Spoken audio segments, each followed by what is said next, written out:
Welcome to the AmericanaMusic.com podcast with your host, Sarah Popejoy.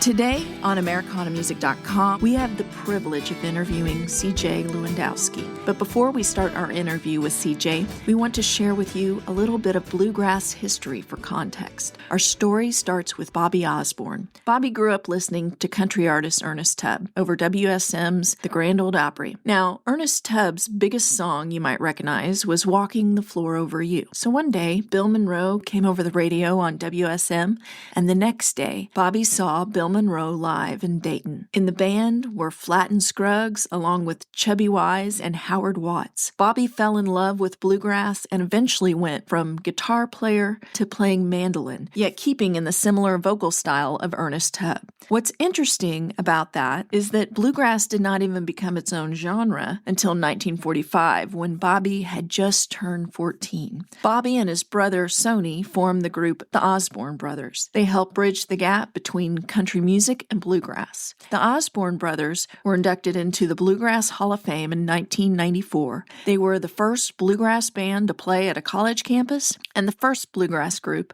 to play at the White House. Bobby became a member of the Grand Ole Opry on August 8, 1964, and has had countless awards. Bobby has since passed at the age of 91 in the summer of 2023. Now this brings us to the present Grammy-nominated vocalist and mandolin player, CJ Lewandowski. CJ is the lead vocalist and founded the bluegrass band, the Po Ramblin Boys. Now, CJ has an incredible album that celebrates the life and music of Bobby Osborne, with some of the last recordings of Bobby Osborne on it. This beautiful tribute to a legend, Keep On Keepin' On, releases August 22nd of this year. Welcome, CJ. Thank you for having me. Talk about where you grew up. I'm originally from Jefferson County, Missouri, which is the county under St. Louis County. And that doesn't seem like too vibrant of a musical scene when it comes to country and bluegrass music. But there was a whole street in the 1950s that was dedicated to honky-tonks and things like that of the 50s. John Hartford lived there in St. Louis in his early days. A lot of the people from the Ozarks, the Ozark Mountains there in southern Missouri and northern Arkansas, they, just like anywhere else in the country that had rural areas, a lot of people migrated to the city for better work, better money, better opportunity. They suspected with that, they carried their musical influence with them from the mountains or the country lowlands. I was around a lot of people of what I consider the first generation of bluegrass musicians in the Midwest, kind of categorize it as Ozark bluegrass. So some of the first generation of Ozark bluegrass people, which I'm meaning post-World War II, 1948, 1949, something like that, when they've done heard Earl Scruggs and Bill Monroe and Lester Flatt and all those guys on the Opry. WSM was broadcasting loud and clear out in the Ozark Mountains. By the early 1950s, there was radio shows dedicated to country music, live acts on the radio. I believe 1952 was the first ever radio show that featured a live country band, which we would now call bluegrass, with the banjo and the fiddle and mandolin and guitar and bass. And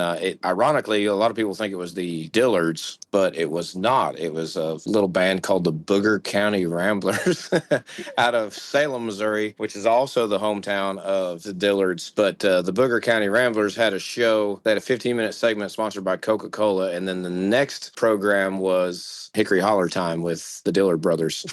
It was really cool to be around. They were 50 years older than me. I've always been drawn to the older generation for some reason. I guess I'm an old soul of sorts, and so I always had friends that were older than me. I didn't really have a whole lot of friends in high school. I did, but I didn't have a whole lot of things in common. I had more in common with these older guys, and they really took me under their wing. Like I said, they were 50 years older than me. Very cool. Pretty incredible time to grow up, really. How did you get started in playing bluegrass music? So I'm an only child. My mom had a best friend named Marcy. Marcy had a son a year later than me. His birthday was just not too long ago. So he's right at a year younger than I am. He's an only child as well, Stephen. Stephen and I were brothers. His mom, my mom were best friends. His grandmother grandmother was our babysitter. So when we would get home from school, we would go straight to his grandma's house and we did everything together. Turning point, which sounds kind of, stereotypical, but my generation, the biggest thing that happened for country and old time and bluegrass music was Oh Brother, Where Art Thou? I was into country music. I was always singing. My grandma sang. She was invited to sing on the Opry at one time. So there was always music on my mom's side of the family, mostly. My dad's side loved country music, but they didn't. My grandma tried to play a little bit, but she was a great singer. That influence carried over, but when I was 12 or 13, whenever Oh Brother came out, me and Steven went and watched the movie, and we thought we were just going to watch this jailbreak movie. We didn't know that it was this harvest of incredible music. So it spurred something right then. Well, what I didn't know was his family was one of those families that came from the Ozarks that carried music with them. So his grandpa had collected banjos and had a little plethora of a collection of instruments, and I had no idea. And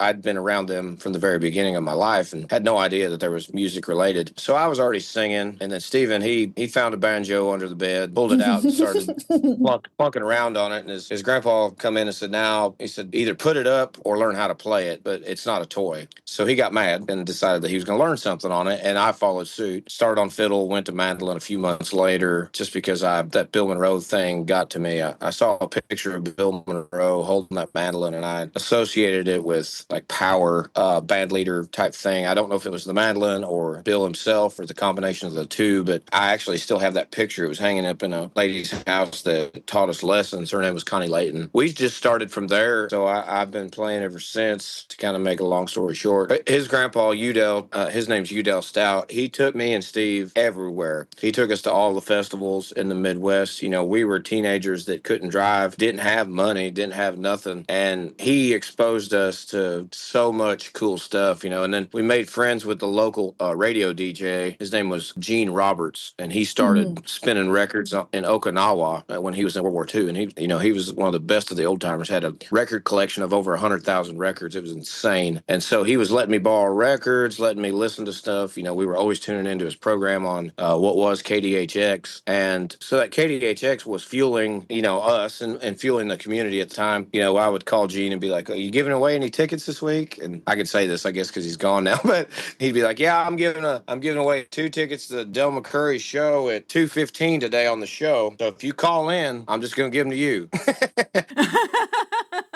He was getting us into these shows, and we got tickets for the Down from the Mountain tour. So I got seeing John Hartford the last year of his life, sick, and playing fiddle and playing banjo in the town that he was raised up in, St. Louis, was at the Fox Theater. That was a moving moment. Incredible. That was the only time I got to see John. But, Alison Krauss was on the stage. That's the first time I ever saw Ralph Stanley. It was a whirlwind, and we would go to festivals, like I said, all over the Midwest. And there I got to know MCs and the other local musicians that were the cool forefathers of the music from my area. And they were at that time MCing and playing, running festivals and doing all this, the promoters and whatnot. So I got exposed to every facet of the community pretty quickly. And so I was backstage as a kid.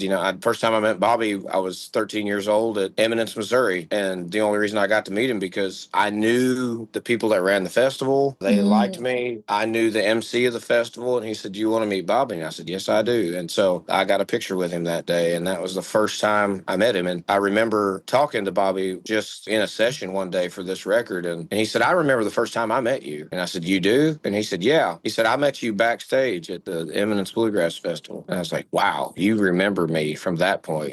He was great. That's how it began. And I've just kind of worked my way up, had a regional band for a while. We had a local band me and Steven did called Blue Generation. I'm going way back. I had the Blue Generation. Then I joined the Ozark Bluegrass Boys, which was Jim Orchard and the Ozark Bluegrass Boys. Jim was the mandolin player for that group, but he had neuropathy, so he couldn't hold a pick anymore. So he had switched to fiddle. I was one of 3 mandolin players for the Ozark Bluegrass Boys over a 50-year course. So I traveled with the old guys right then. And then from there, I started a group called the Men of the Week in 2008, I guess, with some friends. And ironically, Steve joined back into that later, playing the banjo again. Then I went with Carl Shiflett in the Big Country Show. Was there for 4 4 years. Started the Po Ramblin Boys in 2014. I got to ask you about the Old Smoky Moonshine Distillery in Gatlinburg. Yeah. Was that where the Po Ramblin Boys were formed? I'd moved down there to Gatlinburg, around Gatlinburg in 2013. Moved there because I saw a musical opportunity for myself. I was in Kentucky at the time, and there was a lot of good music going on, but it wasn't paying stuff. It's jam sessions every night and cool things like that. I was living close to Louisville at the time, so I got a job playing for the city of Gatlinburg 3 or 4 days a week over the summer. I needed to move down here and try something. And then I went to work as kind of a swing shift person for Old Smoky, and from there, they opened up a second location during that time too. They're fixing to. And so the entertainment director, he got a hold of me and said, "Hey, you're doing a good job. I like what you do. You seem like you can handle something. We're going to bring in another group. Would you want to be the head of that?" And I said, "Yeah, I'll do that." And he said, "Well, okay, well, get your group together." And there's a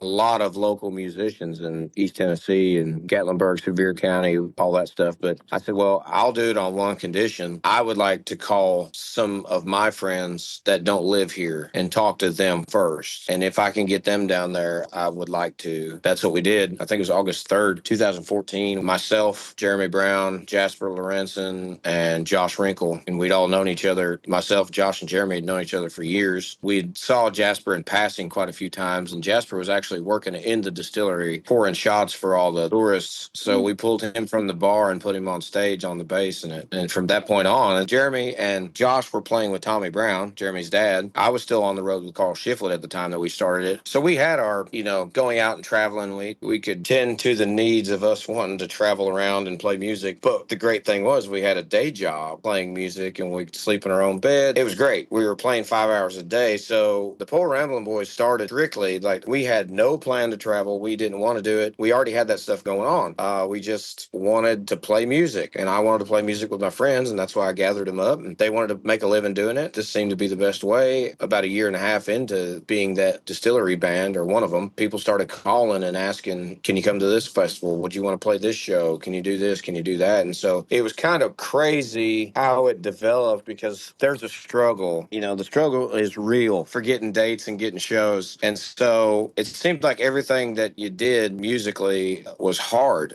super hard to get. After people calling us and people offering us a pretty good amount of money because they saw all this influence on YouTube at the time and things like that. Like, for somebody to have that want was kind of surprising and kind of took us back. But we ran with it. It's been successful. We're right at 11 years now. Wow, that's cool.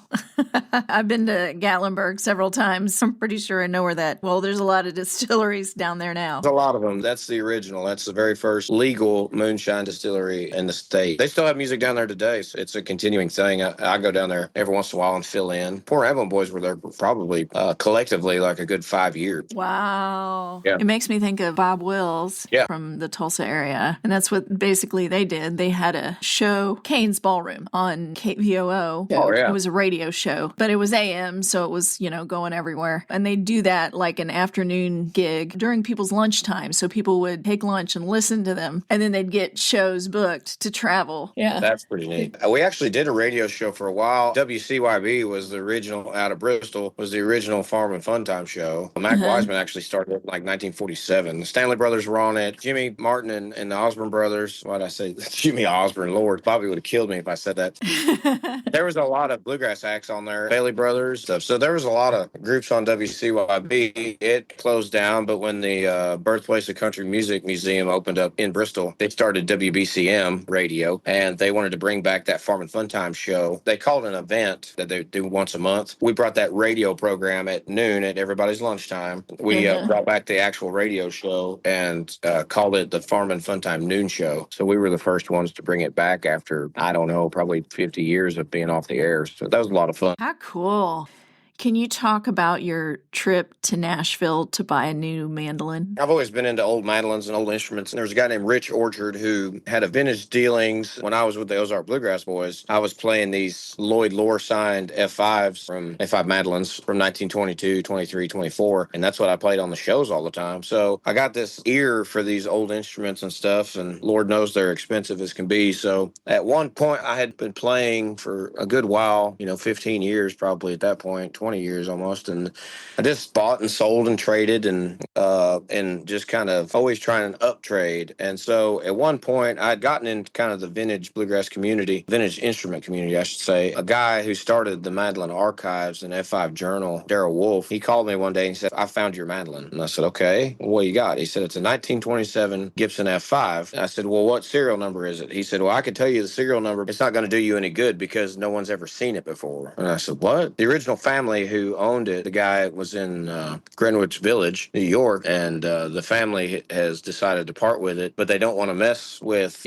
holding on to it. They want it gone. So it's priced good. I said, okay. And I said, well, how am I supposed to get it? I'm in Tennessee and they're in New York. And long story short, they sent it to George Gruen. I went to George, said, if you don't buy this mandolin because of the price alone, you're crazy. And so I bought it, and I was talking to Daryl that day too, that he told me about it. I said, well, what if I don't like it? He said, well, this is the next step. Like, if it's not the one, it's the step to getting the one, which ultimately that did happen. So it was a 1927 Fern, had Fern inlay and the peg head. And that's what Bobby Osborne's famous for playing. His is I guess there's a little bit of an argument, but I would call his a 1926. So earlier serial number than my 27. So anyhow, I had gotten Bobby's phone number somehow. We played a lot of shows with him and whatnot. And I did take some lessons from him at the Kentucky School of Bluegrass and Traditional Music in Haydn. So I probably got his number during that time. That was about 2010 or 11. But so in 2019, I went to Nashville, picked up that Fern, and immediately,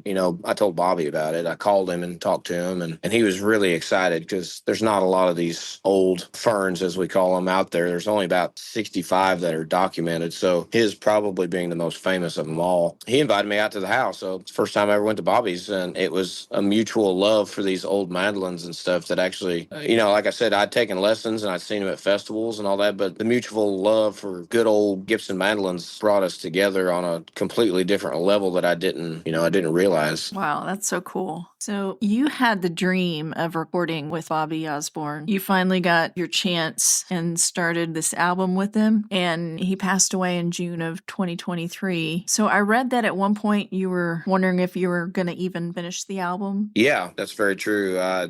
Bobby, he was, I don't know, I think the mandolins and stuff that we had acquired, going over to his house so much, I was probably going over there about once a month and hanging out with him for hours on end and just soak it up. We might not even play music. It's just us being friends, and never thought that I would be that close of a person with that big of a person in my thought process and in the world of country music and bluegrass music too. Like, geez, what the Osborne Brothers and Flatt and Scruggs were probably the top two artists of the day, and anyhow, and no one was like Bobby. No one could touch him. He was the best at what he did. But anyhow, I was talking to a friend who had a label, and Bobby was kind of down and out after COVID. He didn't think that the Opry wanted him anymore, and the Opry was his place. That was his. If he only had the Opry, he was tickled. And as he got older, he was getting called regularly, but he didn't understand that the Opry wasn't calling the older artists during COVID because of safety reasons, not because they didn't want them. It was to protect them and protect their health. He understood it, but also didn't. I don't know. I saw him lose some light and some hope, and he's getting kind of down on himself. And somebody who has done what he has done, like, should not feel like that. Also, you're the guy who sang the most popular song in bluegrass music ever, and then people aren't calling you no more. I'd say it hurt. So I was talking to a friend at a label, just chatting because we were friends, and he's like, well, sounds like you care for Bobby. Maybe give him something to do. What if you did a record with him, or maybe cut a couple singles? And I thought, well, Bobby would never do that. He wouldn't do that. He said, have you asked him? I said, no. He said, you should ask him. And he said, if you ask him and he says yes, I'll front the money. I'll put it out. And it was Keith Barncastle with Turnberry Records. So I called Bobby and put a little note in his ear, and he said, somebody from California wants to record me? Why? He said, nobody wants to hear me anymore. I said, I don't think that's true. I don't think that's true at all. And he said, well, I'm not doing anything else. Yeah, let's do it. So we started in January 2023. We got 8 track at Ben Surratt's studio. Bobby was, no pun intended, he was instrumental in developing the material. A lot of the songs that he's singing are some of his favorites that he sang through the years. But also there's, you listen to these 8 tracks that he's on, and he was arranging them. It was a song that he'd never put on a record. It was songs that he always wanted to sing over the past 30 or 40 years. Like, I gave him full creative control to do what he wanted to do. And it was so amazing to see his voice strengthen, his spirit strengthen, like his physical health. When you're 91 years old, there's going to be problems. and he was having difficulty falling a little bit. His knee was giving him trouble, and he would go out and he would sit on the Opry stage before. And as we were cutting this record, his physical strength, I watched him do a 45-minute set standing up while we were cutting this. So the power of music was like, it was there in front of me. And he actually gave me a new appreciation for loving music again, because I was a little burnt out, not gonna lie. Back to your question though, like when he passed, I was on my way to Nashville and I got the call that he had died that morning, and I saw him a week beforehand. He was in the hospital, but he was fine. I thought, he was just same old Bobby, and ended up passing. And I was on my way to get on a plane to go to Europe. We actually canceled that trip because I wasn't in the right mindset to go somewhere, and I was going to worry the whole time just because I couldn't get to his family. I'd become close with everybody in the family, and I just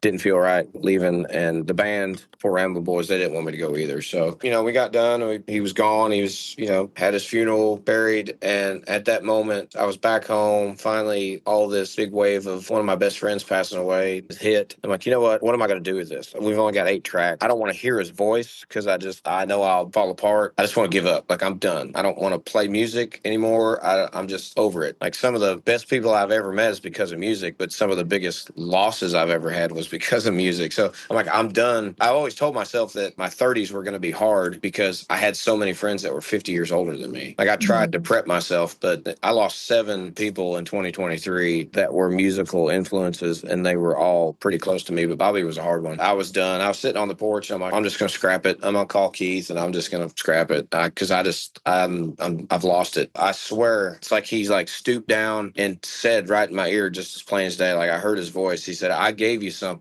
Now do what you want to with it. And I was just like, what the world? Because we had a lot of plans, ideas, and Opry things that we were going to do. And all that was thrown out the window, And I was like, wait a minute. Bobby wanted to get us on the Opry more. He wanted us to, play these shows together. I can't do it with him no more, but I could do it for him. And so that was my mindset, but I didn't know which direction to go. Then at the September 2023 IBMA Awards, Dell and the boys were back there. Bobby Osborne Jr., he was back there too. And they started singing a bunch of old Osborne Brothers songs. And we had done a tribute to Bobby on the show. We played Ruby, and I got to play the mandolin and take his spot as far as the mandolin playing because I dang sure can't sing Ruby.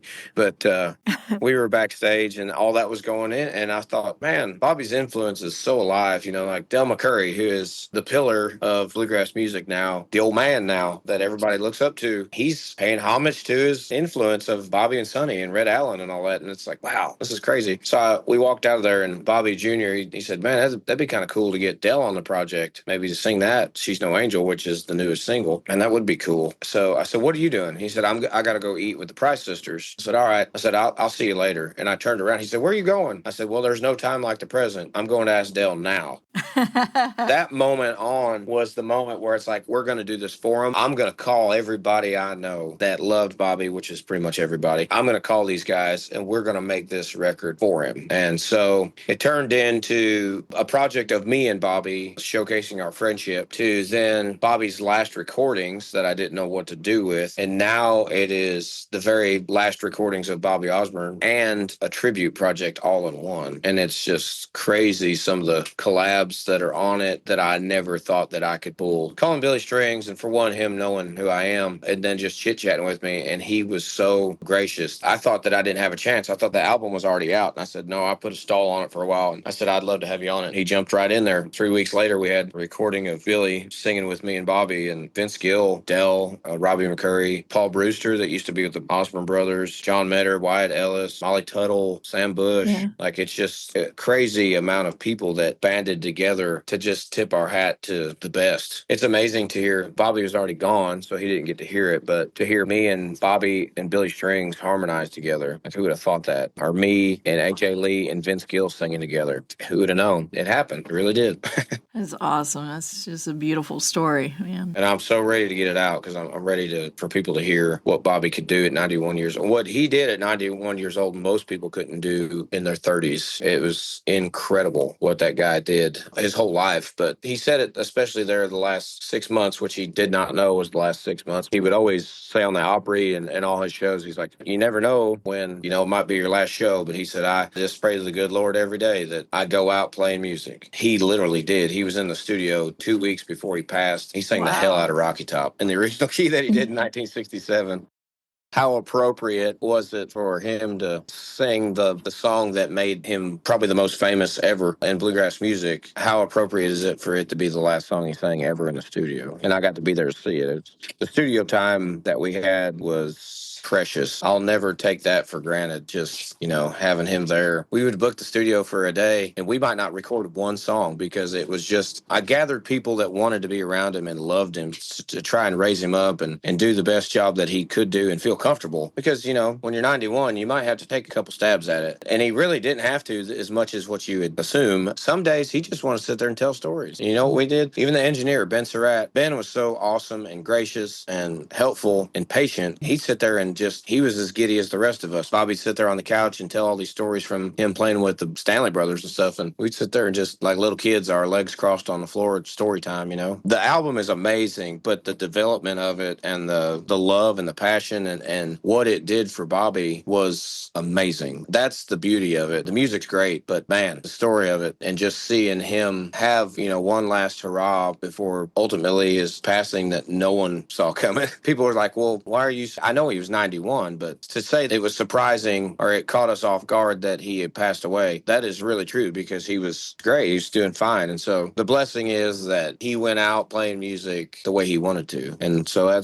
people can't take that from us. All of us that were a part of that record, we helped Bobby live all the way to the end. So I'm really proud of that. Yeah. Yeah, and it was a blessing to him, and it also sounds like to you as well. Yeah, he was in the hospital when he passed. He passed away on a Monday night, Tuesday morning, probably Tuesday morning, I guess, real early. And that Sunday, his daughter, Tina, she sent me a Facebook message, and she said, Dad just said that you're his best friend.